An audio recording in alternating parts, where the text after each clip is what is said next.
can you be sure you're offering your best manuscript to your reader?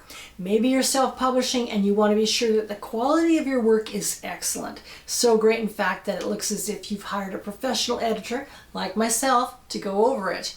I have good news for you. Even if that editor is you, there's no reason on earth why you can't put out stellar work. It's just a matter of being aware of where the pitfalls lie, where you're making unintentional mistakes, learning how to recognize those mistakes, and then doing your best to fix them like any professional editor would.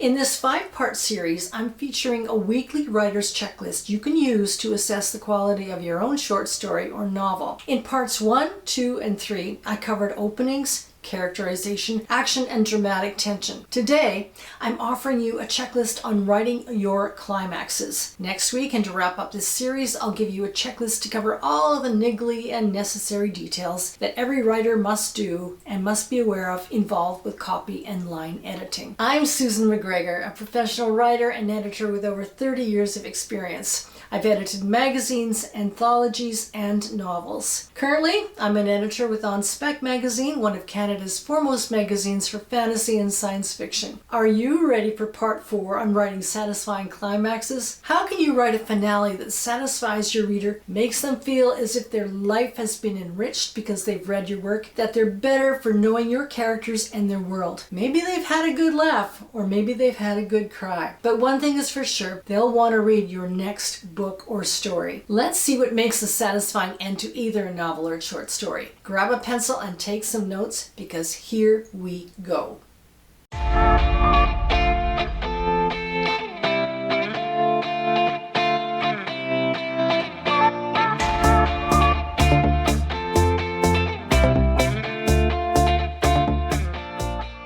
So, all about climaxes. Question number 1. In the end, does your protagonist come out on top? Does he learn something? More importantly, has his or her story changed him or her in some way? Has he or she become wiser, stronger, more compassionate, better in some way? How has he or she changed?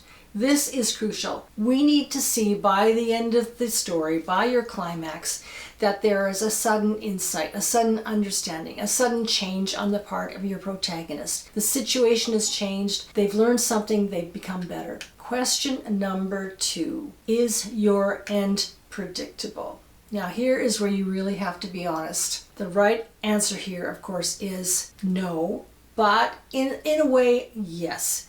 Readers should hope for your protagonist about how she survives or wins or prevails, but how that happens should not be obvious. So the answer to this is yes and no. This means you'll have to do some serious thinking about your climax and the end. Is irony involved in some way? Irony isn't necessary, but if the change in your protagonist is ironic, then this can work. Readers shouldn't be able to see the specifics of your end coming. They do have hope that it will end all right. Question number 3. Does your protagonist end up a victim? It's fine to be a victim as long as you're a survivor and you've learned something. Your protagonist can be victimized to an extent, but there should be something gained despite any loss. A pure victim story where protagonist dies in the end, that is a very hard sell, and your readers may feel a little ripped off by it. There are exceptions to that rule, and I have talked about them before in other videos. For example, when a protagonist dies but there is a secondary protagonist to take their place, it just buffers the end a little bit.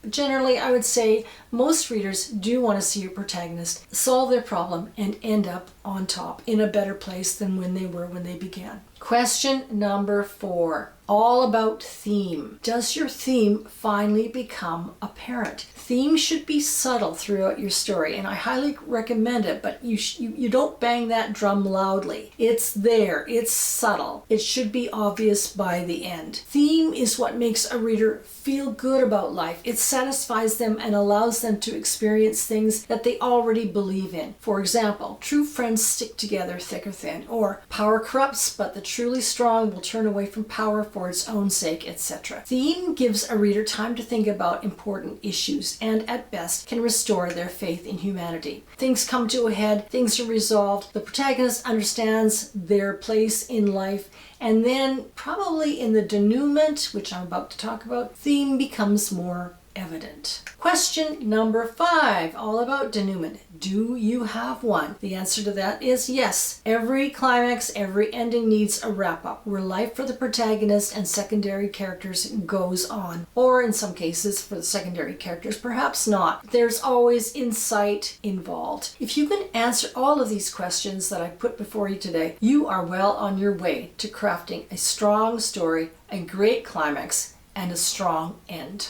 I'm Susan McGregor, and this is Writers RX, where I offer prescriptions for your fiction. If you like this video, please give it a thumbs up and feel free to comment. Thanks once again for watching.